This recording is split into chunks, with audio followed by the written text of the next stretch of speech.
Okay. Hello, everyone. Welcome to Club BFI's meeting for the month of February. Today is Sunday, the 23rd of February, 2025. My name is Segun. I'm the founder of the club, and I'm also your guest tonight. Just before this meeting started, during the meet and greet session, we spoke about our March meeting, which is going to be an investment-based meeting. This is an entrepreneurship-based meeting. Because, of course, it's Club BFI, right? E is for entrepreneurship, I is for investment, and, of course, F is for financial literacy. Tonight, we're going to be talking about the three things that closes a deal. And yes, we're going to be recording. We're already recording this, and we're going to put it on the portal. So it's 8 p.m. West African time, and then here we go. So I have a few statistics here. In 2023, 48% of businesses that started in 2018 failed by their fifth year. Number two, 70% of mentored businesses survived more than 5 years compared to 35% of non-mentored businesses. Number three, 96% of new businesses in Nigeria fail after 10 years, which means if 100 businesses start today, by year 2035, only 4 will be existing. Out of the 100, the remaining 96 would either have changed direction, they would have been acquired, they would have declared bankruptcy, or they would have just shut down. Common reasons for business failure includes poor market timing, lack of access to capital, and poor business practices. But you know one thing, I said, let me just do a few more, reasons why businesses fail. We see lack of market research, we see lack of innovation, we see poor business planning, we see businesses not adapting to change. For example, Fuji or even Kodak. The world was moving into digital cameras. Should I even surprise you?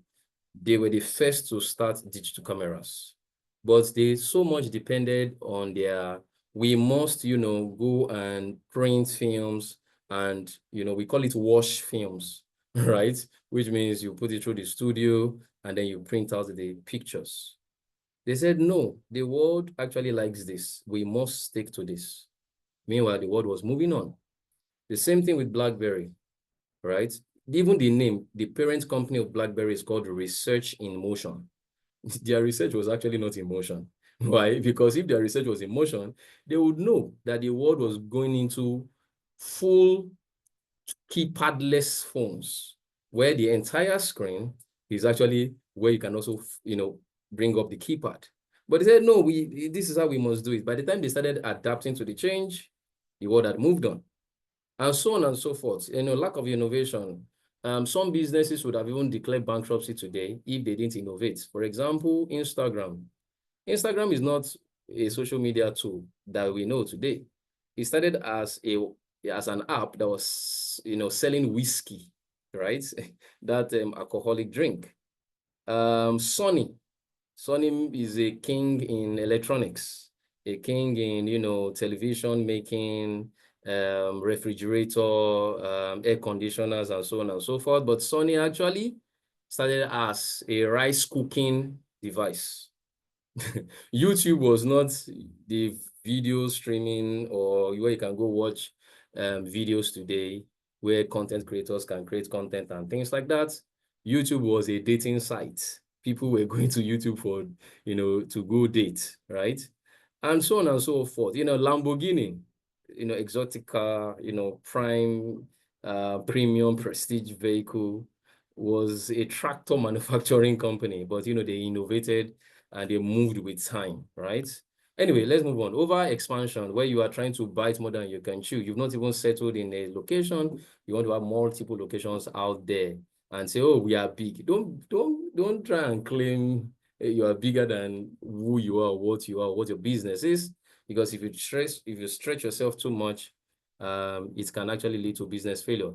Anyway, failing to manage operational costs, poor cash flow management, ineffective marketing, relying on a single customer. I tell people, you must de-risk your customer, your clientele, your client base. If any customer is giving you more than 30% of your revenue every year, that customer is almost like the lifeblood of your business. The day they decide not to buy any longer, you will not only miss them, you will feel them in your bottom line. I used to run a business, and I still do, but that time, one customer was giving us almost 80% of our revenue. Yes, we had all the reasons why they will only come to us, but you know one thing, change is constant in life. They were never with us before, and they became our client. And then, yes, they are still our clients today, but we have de-risked the business from having them as our bread and butter, right? So you need to be very careful if anybody is giving you more than 30% of your business revenue. Inadequate competition analysis, not adapting to technology advancements, ignoring customer needs, not building a strong brand, excessive debt, price miscalculation, poor location. I mean, I also suffered these poor location issues. 2010, when I was running a business, I was running the business in Ogun State. I was in Lagos, and it was a business that warranted physical contact. I mean, that was the nature of the business. So it was difficult. It was not demon. It was not village people. It wasn't anything. It was just poor location. I had to relocate that business to Lagos because, yeah.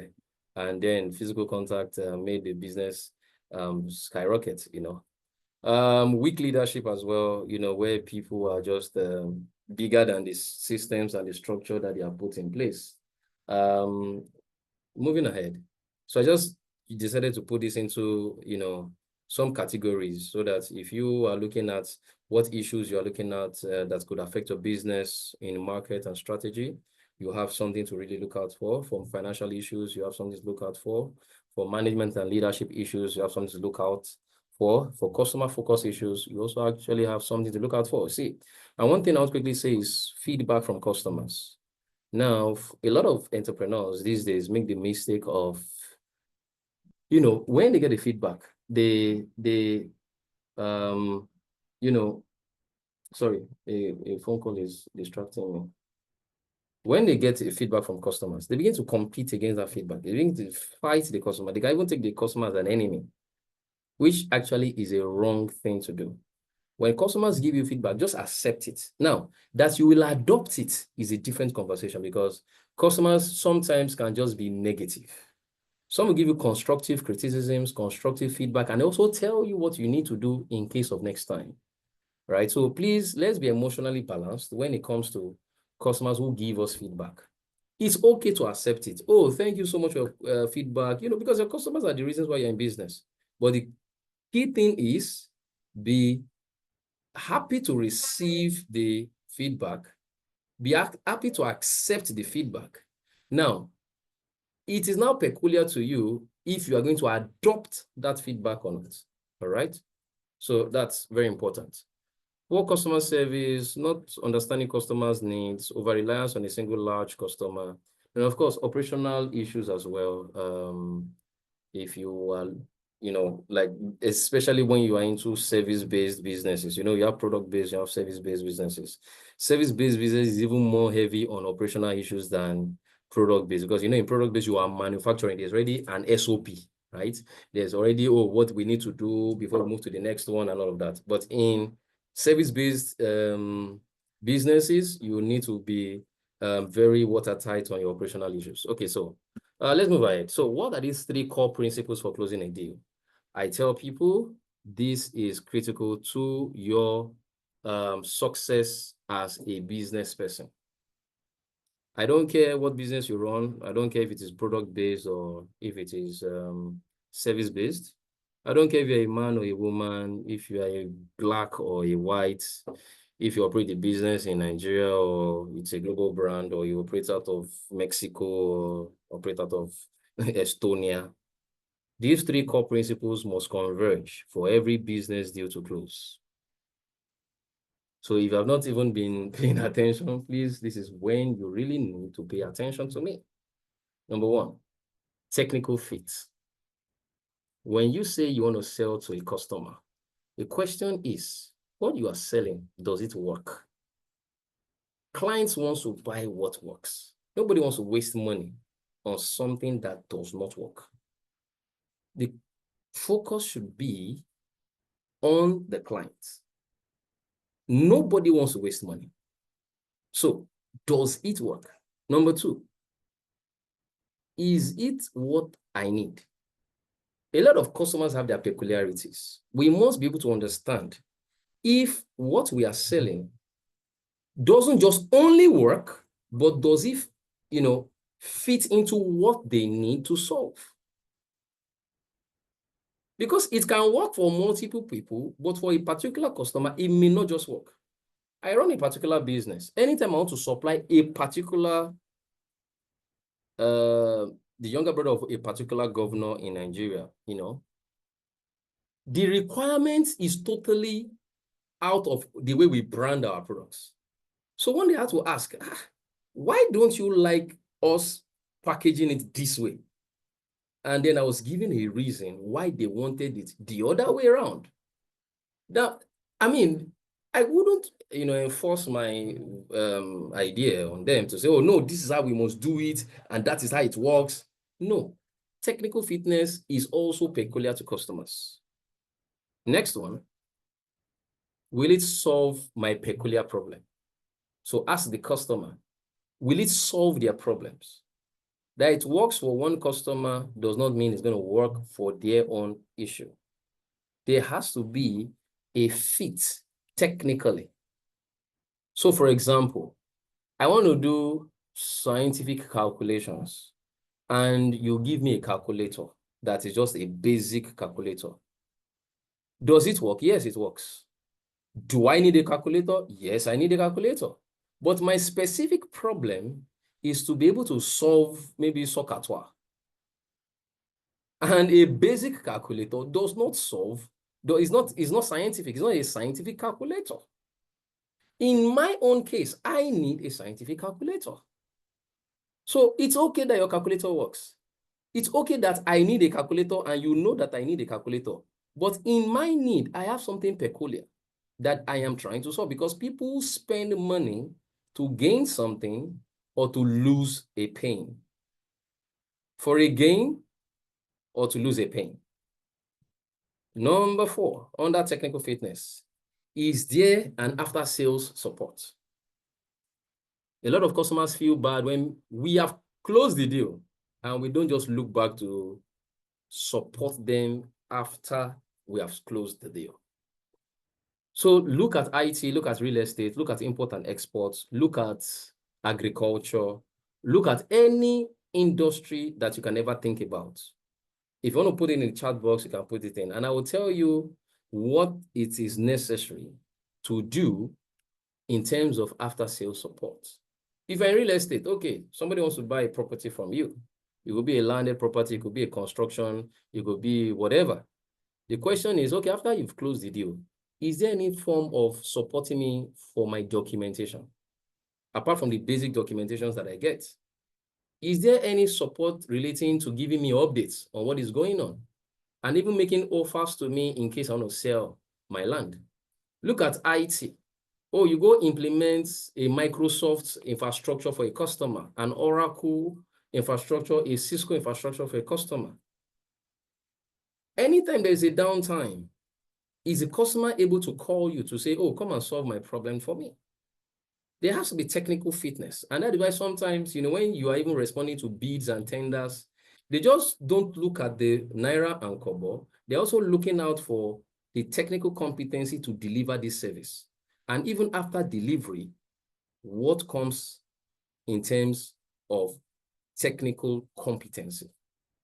So that's number 1. Number 2, commercial fitness. Yes, I like a calculator. I want a calculator. It is a scientific calculator. But then you want to sell to me and you say, oh, the calculator is 500,000 naira. And all I have is 100,000. That deal is not going to close, no matter how technically sound it is. So this is where you also need to look at your marketing strategy, because when we, created a staging group, we said either you're a business owner or you have a sales department, you need to be on this call. A lot of us are marketing to customers that cannot buy what we want to sell or what we sell. Does the customer actually have the money? Number two, if he has the money, is the customer willing to buy? You can't come and market real estate to me because I actually do real estate to myself.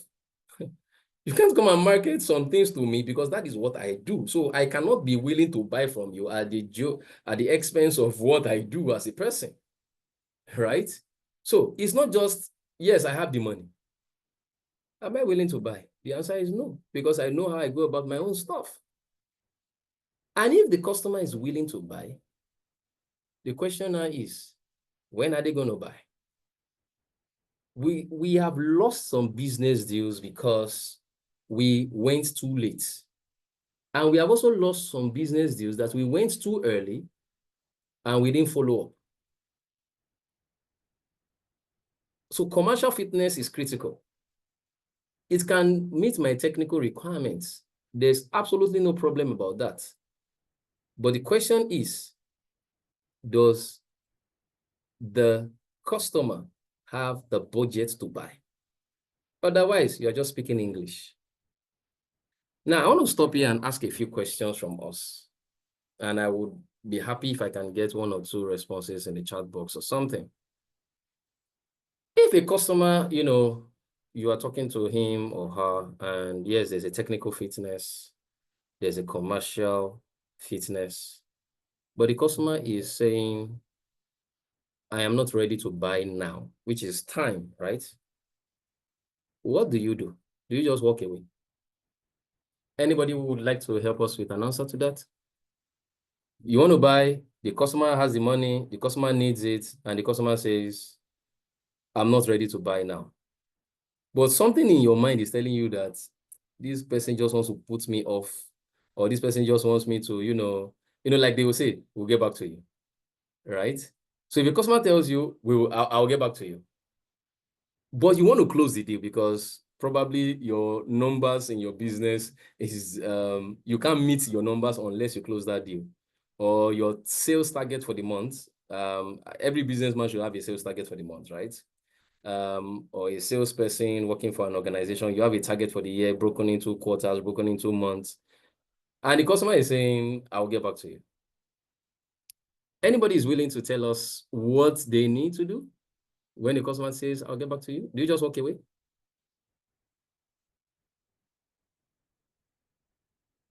Will you just walk away? Feel free to unmute your mic or drop a comment. Okay, Chidima is saying, ask when. Okay, thank you. Can I get maybe 2 more before I continue? Yeah, like I'll get back to you and say, okay, ask when. Okay, that's good. Thank you so much. 1 more. You can unmute your mic, it's fine. It's not a webinar. Yeah, Nemeka, please go ahead.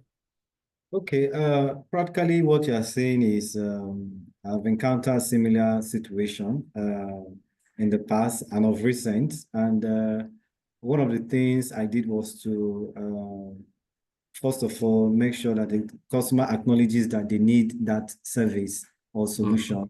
And for the time they acknowledge it, I will write them an email so that they can be rest assured that we've registered that conversation. And I will do a follow-up, not in a desperate way. I do a follow-up that is very strategic and wait for their response. And not just relying on email follow-up, but phone conversation, or if it's a customer I can meet one-on-one. I do my best to meet that customer one-on-one, giving some space of that conversation or initial conversation of their interest, but they're not ready to embark on that service right now. Thank you very much for that. That's very good. Very good answer. Thank you so much. Let me see the other ones in the chat box. Jide says, keep the relationship and do a follow-up. Okay. Timothy says, I will ask him when. Okay. So this is good. I like all your answers and I really like the engagement. I mean, you're not making me feel like I'm just talking, right? So, brilliant answers, right? I really do appreciate your answers. And I just want to give an additional advice that, yes, when you ask for when you do some follow-ups, which are very critical, because if you don't do the follow-up, they'll just move on with whoever comes up at the time they now decide. One of the things, or I wrote 3 things that I feel you can also use to accelerate that conversation. Number 1 is that you can tell them there is a limited time discount, or tell them there is a bonus, right? Create some sense of urgency. Let them know, oh, sorry, I just have a few left, right? I just have a few left. Not that you're telling lies. You are just saying, I have a few left, which will be on this price. After this, I'm going to change my price. When I will change my price, well, I don't know, but I will change my price. So one of the things you could do is to create a sense of urgency. Mr. Customer, if you don't buy this thing now, the price is going to change. So this discount, you better key into it today. There's a bank I consult for in Lesotho. I don't want to mention the name. I was to close a deal with them, I think about $29,000 in 2023. And I told them, I don't want to mention the name of the person. I just called his name. I said, bros, if you don't buy this, and this is a citizen of Lesotho, and he works in the bank in Lesotho. I said, if you don't buy this thing now, by 1st of January, price is changing. We closed that deal on the 31st of December. He made his payments 31st of December. I also did it for a bank in Nigeria. They are in Adeola Hopewell. I don't want to mention the name. But if you are driving through Adeola Hopewell, I told the woman, she's a, don't let me mention the title because people can easily get who she is. I told her, if I still did it for another woman in one of the subsidiaries of the biggest bank in Nigeria, draw your conclusions. She's also a lady. I said, madam, if you don't buy this thing now, she paid, but she now said, activate the license by 31st of December. This one, I even did it last year. So create a sense of urgency. Let them know that, hey, if you don't buy this thing now, the price is going to change. Now, when price will change, it's not their business. It is your decision, right? So that's number 1. Number 2, highlight a compelling benefit that they will miss out on. Like, okay, do you know if you buy this thing now, there's an additional thing to it, right? Like an incentive. So you're not just giving them a discount. In the first one, we're talking about discounts, a lesser price that they should go in with. This time around, they're not only telling them there is a discount, you're also telling them there is an incentive. There is an incentive. So they think about it and they say, oh, I mean, they will feel like they're cheating you, but you know what you're doing. So you buy it now at a discounted price, you will still get a benefit, or you still get, an incentive on top of it. So give them a compelling benefit, create a sense of urgency. That's number 1. Number 2, give them a compelling benefit. And number 3, use social proofs. Let them know, oh, somebody just bought it 2 days ago at this price. See the invoice or see the receipt of payment. So they know that you are not just trying to hoodwink them into buying now. So if they now buy, they will be your next reference site to another customer to say, hey, this person just bought. Look at the date on the invoice. The person just bought 2 days ago. The person just bought 3 hours ago. So why don't you quickly key into it? So that, I mean, you are validating what you are saying. Then number 4, put like a call to action. Like, buy it now before it's gone. Call to action. All right? So these are things that you can use to accelerate closing a deal. So yeah, the first principle is technical fitness. The second principle is commercial fitness. I can like a Lamborghini, but if I don't have the money to buy, that deal cannot close. Right? Everybody wants to live in a banana island, want to live, Eco-Atlantic. Does it fit technically? Yes, it fits. But does it fit commercially? The answer is no. Right? So you need to ensure that there is also a closure. on commercial fitness. In our flyer for the program, for this meeting, we said this tripartite must converge. If there is no convergence, there is no closure in deals. And lastly, relationship fitness. You see this one? It is the most critical of them all, because I have seen people buy things they don't need, borrowing money that they don't have, just because they want to buy something from somebody. People buy from people, not just products. One thing is there an emotional rapport between yourself and that person? Okay, you are selling cars. Somebody else is also selling cars. You probably have a GLK of 2024 model. The other person also has a GLK of 2024 model. You are selling at a price. The other person, your competition, is also selling at the same price. And there is somebody who knows you. Same price, same car spec. That person will buy from you because that person knows you. Technical fitness, you need a car, yes. It's not just a Toyota or a Hyundai or a Volvo or a Peugeot. It's a Mercedes-Benz.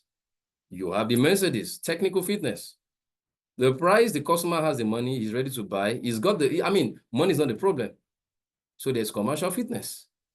But this person knows you and doesn't know the other person. This is where it's most critical for every business deal to close. One of the 5 biggest banks in Nigeria today, I consult for them. I actually consult for virtually all the banks in Nigeria. And one of the 5 biggest ones amongst the FUGAs, First Bank, UBA, FUGAs, GT Bank, Access Bank, and Zenith Bank, one of them. Sometimes they bought a solution. I won't mention the name because this is on record. I don't want police to come and knock at my house tomorrow. And for whatever reasons, what they bought was not working. But because there's a relationship there, nothing happened. People buy sometimes what they don't need because of relationship. My very first customer in one of my businesses that I have bought from me. She's a woman. I remember clearly because, when you make your very first sale in a business, sometimes you don't forget some of these things. She bought because it was just Segun. It was not because she needed it. It was not because I had the best product or the best quality. She just bought because of relationship. A lot of people will buy from you if they have a relationship with you. Sometimes, even when you are more expensive, they will still pay you, or they will give you a first offer of refusal to say, okay, I've got it cheaper somewhere else, but you know one thing, I still just want to buy from you because of my relationship with you. Because, sometimes people don't want to damage that relationship. I have an automobile mechanic. He's not the cheapest of them all. But the relationship I built with this guy over the years, let me say, I have 2 of them. One was the one my parents used. That still, till today, I can call him. But because it's distant, it was way when I was probably in my teenage youth or pre-teenage years, I have known him, right? But because, I've moved, relocated, and all of those things, so distance, right? And then I have another guy who have, been serving servicing my car and all of that for more than 6-7 years. He's not the cheapest guy, but that guy has built a relationship with me such that anytime I need him, it's a phone call. He comes to my house. He does home service. He comes to my house. He picks up my car, goes take it for servicing, and then brings the car back. He is not the cheapest. He's not even the closest to my house.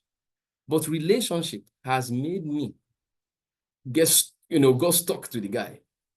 So this relationship fitness is even more important than your technical fitness and your commercial fitness. So when you are doing your marketing drive, when you are sizing your customer, when you are doing your go-to market strategy, Not only should you think about the technical fitness, how it fits the customer, how it solves the customer's problem, and all of those things I mentioned when I was talking about that, you're also targeting customers that can buy what you want to buy. I mean, sometimes some customers talk with me, some of my, some of the corporates talk with me, and they say some things, and I say, you can't afford this thing. Because you cannot buy it 4 times over, then you can't afford it once. And I tell them, this thing is dead on arrival. So I'm a brutal consultant. Sorry, it's dead on arrival because you cannot afford it. All right? So anyway, moving ahead.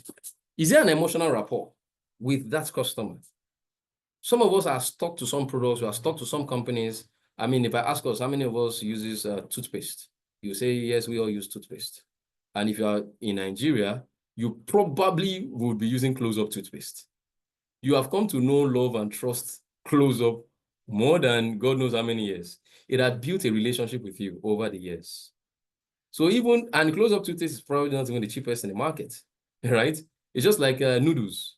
We have come to know, Indomie noodles. And we have bought it over the years, our children, when we were also kids. We've built a relationship. So it's not just with human beings, also with the product. It has now moved from being a product to giving an experience. What experience do people get when they come in contact with your product or service?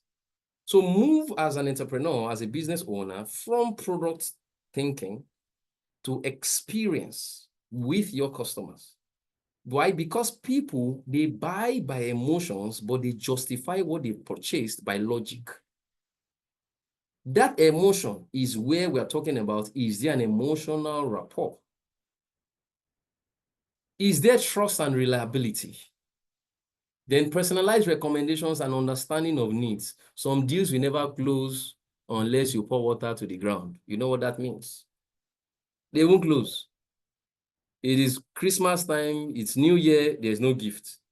It's birthday, you didn't celebrate the person, you didn't visit the person, and then you think you want to close a deal with that person, or you want to be in the good books of that person. It's not going to work.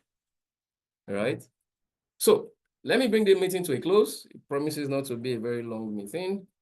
So I wrote these pencils up, when I was back then in primary school, they say pencils up where you don't say any other thing.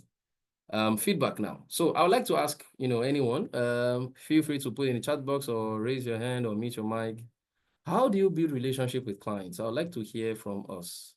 Your own client, how did you build a relationship with the person? You are not the cheapest brand. You are probably not the best quality out there, but there are some people. No, and let's remove family ties, right? Okay, so you can say, oh, by family, by virtual family always buy from family, right? For the person that is not family, how do you build relationship with your clients? Anybody, please feel free to put in your comments in the chat box or mute your mic. Let's learn from you. How do you build your relationship with clients? Okay, Nemeka, please proceed.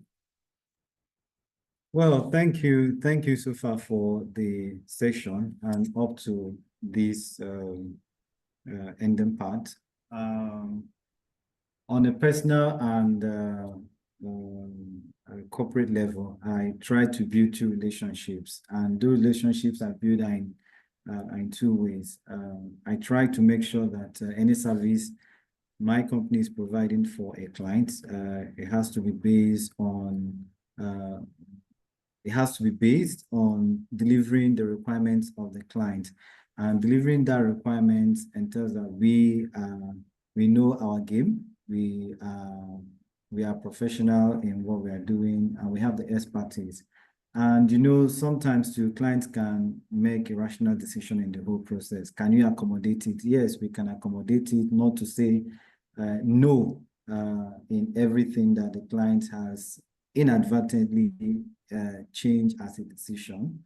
Then another way we build relationship on a personal note is to have relationship with a client on a personal level. I can categorically say that some of the referrals I've gotten in the job process before I started running my corporate organization was because I had relationship with the clients I was working with or delivering services on secondment outside work environment. You know, there are some certain things you can do for a client at their environment. They will be wondering, oh, they can even call you and say, my child is having this issue with his laptop, or my child is having this issue with his work. How can you What be does able not concern you? exactly? How can you be able to help? Even if you don't know the solution, at least make an attempt. You Yeah. understand? Make an attempt. It goes a long way. I can give you a typical example. There's a company, a financial institution I consulted years back, and my contract with the financial institution ended. When it ended, the following month, after it ended, I was planning with some tech enthusiasts a boot camp, a tech boot camp, and they needed sponsorship. So I decided to reach out to the financial institution where I consulted, and it was like 3 weeks to the event, Yeah. 2 weeks, and I'm no longer in the system, but I had to go to their corporate and marketing department.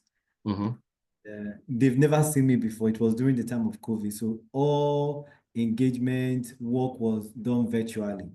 All right, and I was allowed to come into their marketing department, and I introduced myself. The moment I introduced myself, people started really, really screaming and telling themselves, wow, so this is this person, so this is this person, this person. So they started asking me, what am I here for? And I said, I need sponsorship for an event. They had to tell the person that's supposed to receive the letter first, you don't know this guy. This guy can answer you any time of the day, 12 midnight on a Sunday, 1 a.m. on a Saturday, 11 p.m., any time of the say, no, no, no, this guy is exceptional. You must. What do you need? All of them rallied around to ask me what I need. And I said, I need sponsorship. And one of the things they told me before I left there that they don't accept sponsorship for an event, 2 weeks to that event. That mine is exceptional. And it's because of how I've been able to relate with them at non-working hours to solve their problem, their corporate problems too. You understand? And at the end of the day, they were able to sponsor us with swags and with money for that tech bootcamp. Wow, So, fantastic. yeah, so we need to create that relationship with our customers too. Do we know their birthday, like you mentioned? Do we know their wedding anniversary? Do we know even their children's name? Exactly. Sometimes I ask, what are your children's name? And they'll be happy to tell you that you don't just, everything is not about work and work and work. True. You know? So I know that, and other scenarios too. So thank you. Yeah. Oh, okay. All right. Thank you so much for sharing. It's a pleasure to even hear from you. And this is a real life scenario you painted. It actually just validates the importance of taking business relationship to being personal relationships, because again, people actually just do buy from people. I can't count how many times. There's hardly any project I do for a customer that what does not concern me, they will call me and say, okay, what do you think? I know you are not the expertise in this, but what do you think? Do you think we should do it this way, or do you think we should do it that way, right? But yeah, it's relationship that has become personal. They will discuss other things with you that does not even concern your life, but it's all about building relationships. I can see some comments, some very funny comments in it says, do give away. Dr. Uche, he says you do give away. So let me, and that actually does work. So let me tell you, one thing I also do is that when you buy a product from one of my businesses, we will give you a discount card, but we will tie that discount card to your next purchase, which is also time bound. So that when you have that discount card, and that discount card is transferable, right? So if you don't use it, you can transfer it to somebody else to use for you. And that actually, for us, is a win-win situation, right? We call it value for value. We've gained a new customer through you. And the best way of marketing is word of mouth, where somebody has the experience and tells another person, oh, this person did this for me. And I mean, you can see how brilliant he delivered the service or the product. The other person does not need too much marketing. It doesn't need too much marketing. I know we like all the sponsored ads and billboards. They are working. Those ones are for brands, right? You want to do brand awareness, but if you want to really do some marketing, it should be word of mouth marketing. Every customer must give you 3 values. Revenue, which is they're your customer, you get money from them. 2, referrals. That is, you must use your customers to get other customers. The third one, I'll keep it in my pocket for now. So customers like giveaway, right? And that giveaway doesn't necessarily mean you giving them money. It will just be as simple as a discount card, and tie it to a time that they must use it. Otherwise, that discount will be over. And also tell them that it is transferable to, to somebody else. You will gain a customer, and then, they also, make use of that discount card. Yeah, Roslyn says customers like that a lot. Yes, very true.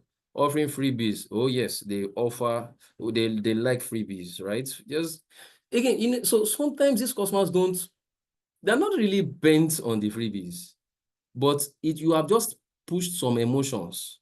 So I give an example. It's Christmas period, you take a hamper, and that hamper is, and again, I'm just being careful here because, people in this part of the world, we think women should just stay in the kitchen. No, I don't have that thinking. And, I even enter kitchen as, don't let me say anything for that.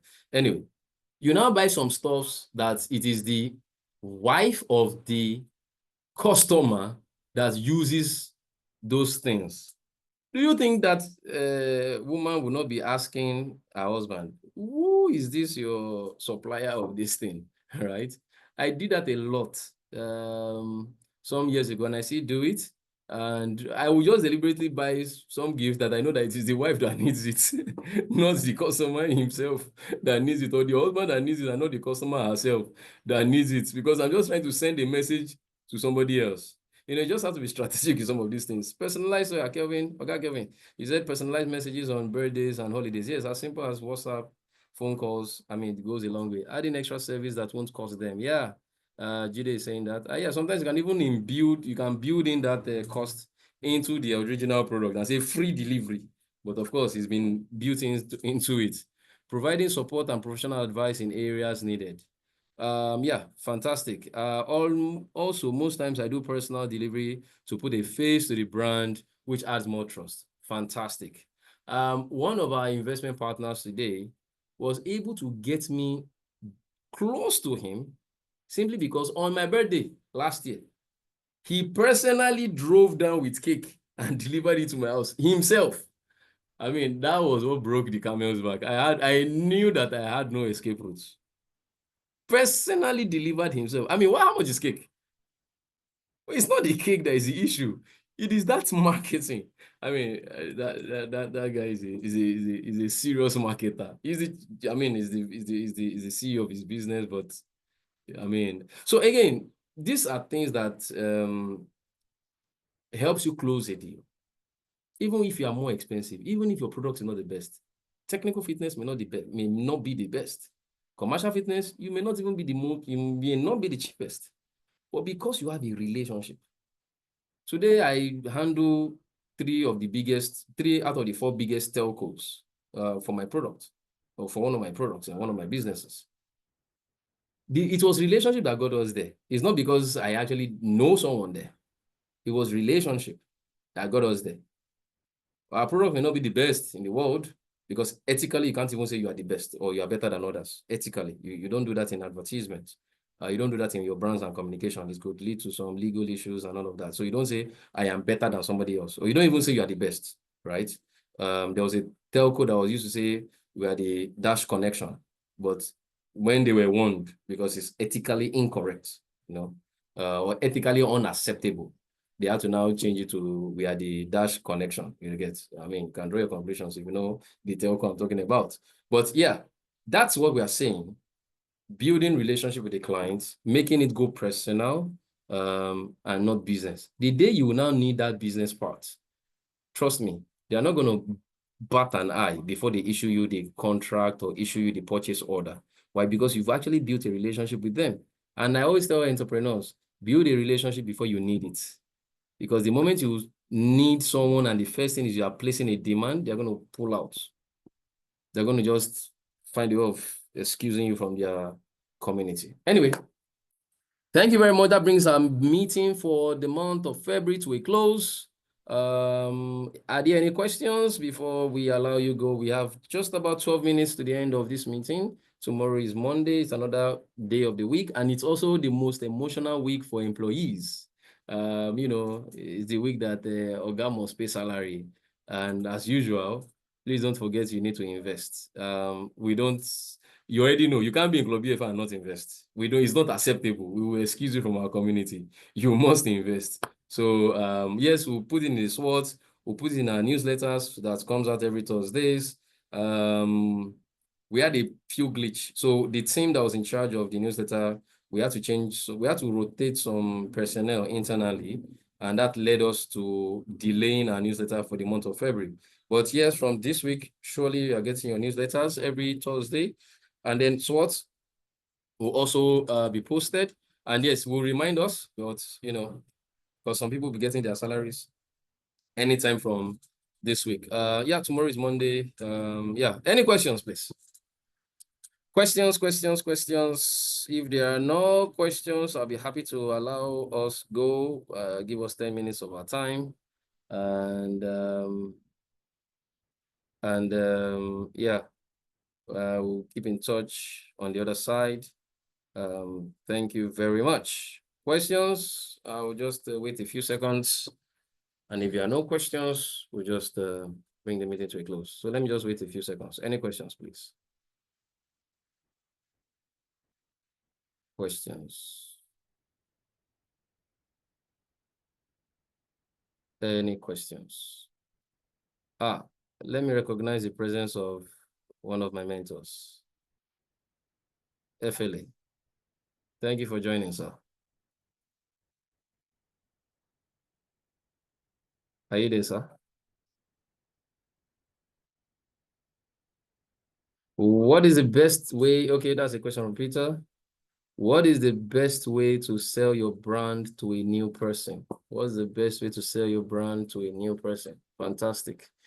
All right. So to a new person, there are two ways to it. Some people just want to buy. You just send them your quote and all of that. But some people, they want to know if they can trust you first before they do business with you. All right. So to a new person, you need to surely get in contact with the person, but ensure that there's a technical fitness. Does that person need what you are selling? Because I said, for a business deal to close, these three things must converge. If they don't converge, you're not going to close that deal. It's not possible.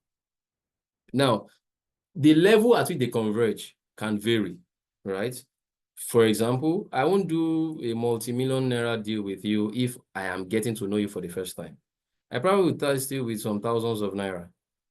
Then I can start trusting you with some millions, and then tens of millions or hundreds of millions. All right. So that's one thing that you need to consider. That I said, to an extent, it also has their variations. But for a new person, first validate that the person has a need, a technical fitness need. Two, the person can purchase. Because we can speak on the English in this world. Oh, it will solve your purpose. Oh, it will solve your problem. Your peculiar issues will be solved. Fantastic. But can they afford it? So you need to size your customers. Sorry for using that word, because some people see it in the wrong perspective, but I'm looking at it from a positive perspective. I'm not going to market. I have ways I do product pricing.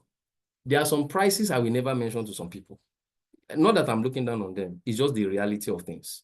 Let me shock you. There was a story of a friend who was to get a 1 billion naira contract. This is true life story. This happened last year. I know the person. True life story. 1 billion naira contract. When he got to the person that was to give him the contract, they got talking. And all of a sudden, that person asked him, "Where do you live?" The guy said, "Ikorodu." That was the end of that contract. That contract that was to be issued that day got cancelled. When we got to inquire, the guy was like, for someone living in Ikorodu, and I said this with all due respect, please, utmost respect. He says, which means you'll be leaving your house like 4:30 a.m., 5 a.m. How do you sleep well at night? And when you are going, what time do you get back home? Are you going to be emotionally balanced, mentally balanced to even execute this contract? I'm saying it's true life story, so it's not like maybe I'm insulting those who live in that area. Please, I'm not that kind of person. I'm just telling a story. That's the truth. So again, for that person, is there technical fitness? Does the person have the money to buy? And then the relationship, of course, is a new person, so you probably have zero relationship with that person. So you need to depend more on the technical fitness and your commercial fitness. You can give discounts, you can make things affordable. Like, okay, I know it is 50,000 naira, I know it's 500,000 naira, I know it's 5 million naira. I know you cannot buy it at once, but I can stagger the payment for you. And then the person can get it piecemeal. At the end of the day, you factored in the inflation rate, you factored in time value of money, such that eventually the person would own it over a period of time when the person has bought it. That's why people do BNP or buy now, pay later. And it is a strategy that is selling like wildfire if you know how to go about it. All right, especially if you're in the industry. Yeah, I think I've answered your question. Okay, thank you so much. It's 6 minutes to the end of the meeting. So thank you very much, everyone. It's a pleasure to, speak with you. Thank you so much for, making this meeting a success. I would be dropping the link to the recording for those who want to join us and, watch this in the future in our portal. Mr. Ibuka is going to help us with that. And then on the YouTube, I also share it when we put it on YouTube and make it visible to those who are paid members of the club. If you're not a paid member of the club, please come and join the club and we can talk about that. Then we're going to drop the link to the Club BFI alumni. So we're just building a WhatsApp community. We chose not to shut it down like we used to do many years ago. We just drop the link if you want to join the Club BFI alumni, which means at a point you've had a meeting with us, either as a member or a non-member, we add you to Club BFI alumni. But the benefits of the club can only be given to those who are members of the club. All right. Madam Bella, hi, Port Harcourt. Thank you for joining. All right. Have a wonderful night rest. Happy new month in advance. It's the most emotional week of the month. Once you get your salary, if you're an employee, and if you're an employer, you should pay yourself salaries as well, but that's another conversation. Ensure that you invest. It's not the money, it's not the amount, it is the culture of investing. Thank you very much and bye-bye.